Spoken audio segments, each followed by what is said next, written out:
Good morning, everyone. Today, I want to talk about something that many of us struggle with but rarely address openly: the tendency to be too nice. Now, let me clarify: being nice isn't a bad thing, it's a wonderful quality. But when taken to the extreme, it can work against you and even harm those you intend to help. Let's start by understanding the difference between being nice and being kind. Niceness often comes from a desire to be liked, to avoid conflict, or to gain approval. It's reactive. Kindness, on the other hand, is intentional. It comes from a place of strength and a commitment to doing what's best, not just what feels good in the moment. Being too nice can erode your ability to set boundaries. You start saying yes to things you should say no to, all because you don't want to disappoint others. But here's the truth. Every time you say yes to something that doesn't align with your values or goals, you're saying no to something more important: yourself. Let me ask you this: have you ever withheld your opinion to avoid hurting someone's feelings, or agreed to something you didn't want to do because you feared being labeled difficult? Many of us have. But here's the irony: when you avoid conflict by being overly nice, you create internal conflict. You trade your authenticity for acceptance. I'm not here to tell you to become rude or inconsiderate. Far from it. I'm here to encourage you to practice honesty with respect, to say no when you mean it and yes when you feel it, to prioritize your needs and aspirations without guilt. Growth often requires discomfort. Tough conversations and decisions are a part of life. But when you embrace them, you earn respect, not just from others, but from yourself. So, as we move forward into 2025, let's commit to being kind instead of overly nice. Let's focus on being authentic rather than agreeable, because at the end of the day, the world doesn't need more nice people. It needs more real, courageous, and kind-hearted individuals who are willing to stand up for themselves and others. Being nice often stems from a desire to be liked or avoid conflict. It's about keeping the peace, even at the expense of your own needs or truth. When you're nice, you might say or do things you don't truly believe in just to make others happy. Niceness is rooted in external validation. It focuses on how others perceive you, and as a result, it can lead to inauthentic interactions. Kindness, on the other hand, comes from a deeper, more genuine place. It's not about pleasing everyone or avoiding discomfort. It's about doing what's right, even when it's hard. Kindness is based on principles, not approval. It requires empathy and a willingness to care for others without losing sight of your own values or boundaries. For example, a nice person might avoid giving honest feedback because they don't want to upset someone, while a kind person would offer constructive feedback with compassion, knowing it could help the other person grow. Kindness involves courage. It takes strength to speak the truth, make tough decisions, and act in a way that aligns with your values, even if it's not the easiest or most popular choice. The difference lies in the motivation. Niceness seeks harmony at any cost, often leading to resentment or frustration because your own needs are ignored.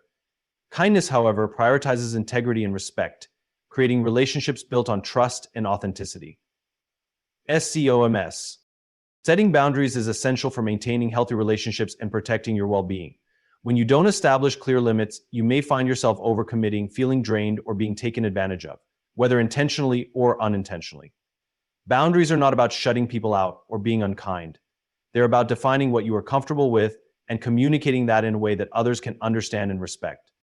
For instance, if you're someone who always says yes to every request, you may eventually feel overwhelmed and resentful.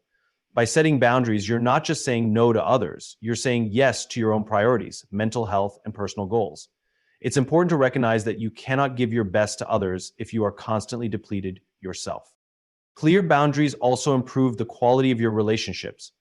When people know where you stand, it reduces confusion and misunderstandings.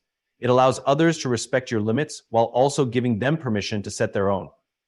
Boundaries aren't barriers. They are bridges to healthier interactions because they foster mutual respect and understanding. Communicating boundaries can feel uncomfortable at first, especially if you're used to prioritizing others over yourself. But remember, saying no doesn't make you selfish. It makes you self-aware. It's not about rejecting people. It's about ensuring you're showing up as your best self in all areas of your life. Respecting your own limits allows you to operate from a place of strength rather than exhaustion or obligation. By setting clear boundaries, you teach others how to treat you and create space for a more balanced, fulfilling life.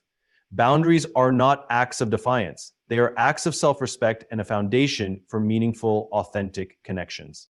Speaking your truth is about expressing your thoughts, feelings, and perspectives honestly, even when it feels uncomfortable or risks disagreement. However, it's not just about being direct. It's also about communicating in a way that respects the other person's feelings and viewpoints. The goal isn't to win an argument or assert dominance. It's to foster understanding and connection while staying true to yourself.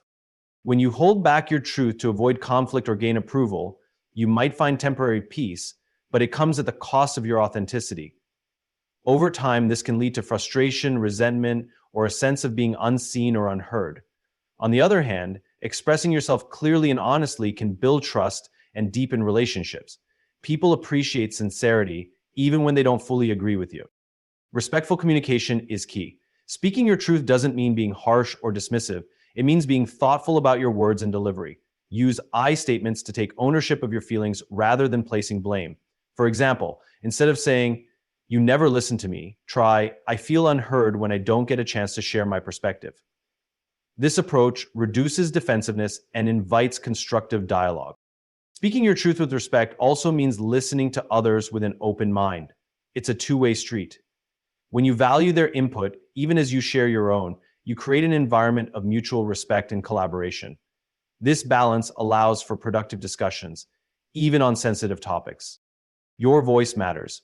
Suppressing your truth to keep the peace often results in internal conflict, while expressing yourself authentically and kindly can lead to genuine understanding and growth. Speaking your truth isn't just about being heard. It's about showing up fully, honestly, and respectfully in your interactions. Constantly sacrificing your needs for others might seem noble, but over time, it can leave you feeling exhausted, unfulfilled, and even resentful. While it's natural to want to help those around you, it's important to remember that you cannot pour from an empty cup. Neglecting your own well-being doesn't just hurt you, it can also diminish the quality of support you're able to give others. Putting yourself last often stems from a desire to be liked, avoid conflict, or meet the expectations of others. However, this behavior sends a powerful, albeit unintended message that your needs, feelings, and goals are less important than everyone else's. Over time, this mindset erodes your sense of self-worth and can create a pattern where others come to expect you to always put them first. It's essential to recognize that prioritizing your own needs isn't selfish. It's necessary. When you take care of yourself, you replenish your energy, maintain your mental health, and become better equipped to support others in meaningful ways.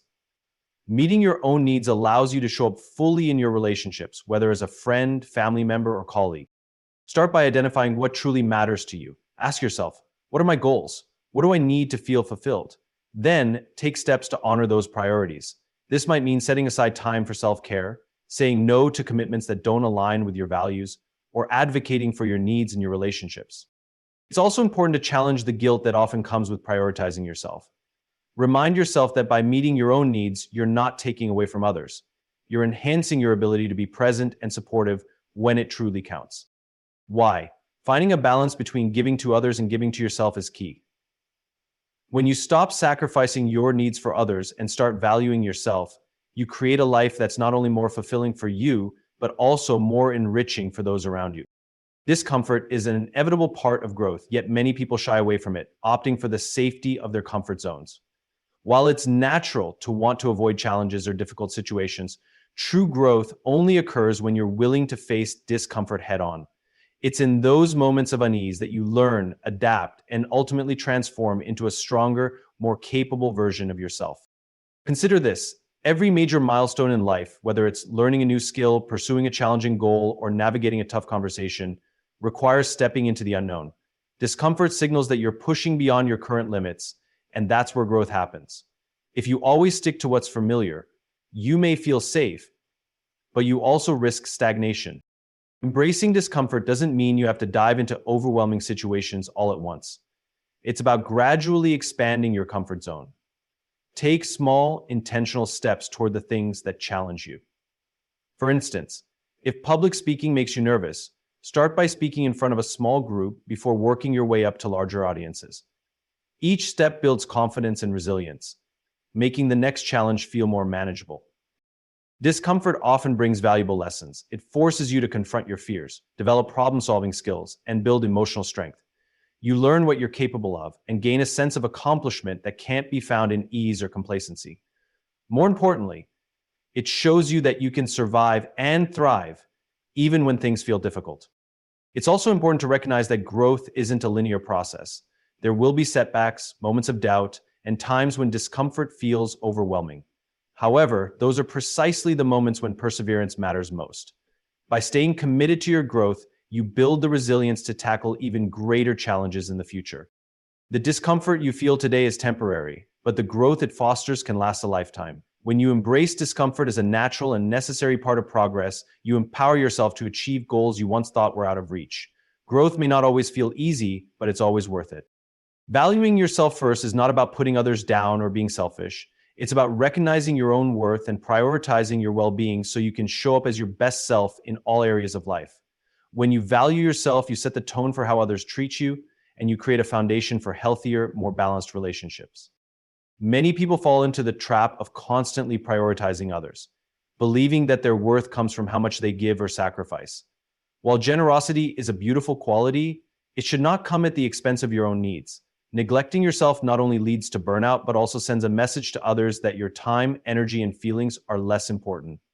Over time, this can diminish your self-esteem and make you feel undervalued, both by yourself and those around you. Valuing yourself starts with self-awareness. Take the time to understand your needs, desires, and boundaries. What makes you feel fulfilled? What drains your energy? Once you have this clarity, make a conscious effort to prioritize those needs. This might mean setting aside time for rest, pursuing a passion, or standing firm in your boundaries when others demand too much. It's also important to practice self-compassion. Treat yourself with the same kindness and understanding that you would offer a loved one. Instead of being overly critical of your mistakes or shortcomings, acknowledge them as part of the human experience and focus on learning and growing. Valuing yourself doesn't mean disregarding others.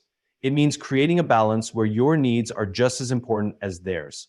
When you take care of yourself, you have more energy and emotional capacity to support those around you. It's a win-win. By valuing yourself, you enhance your ability to be present and effective in your relationships, work, and personal goals.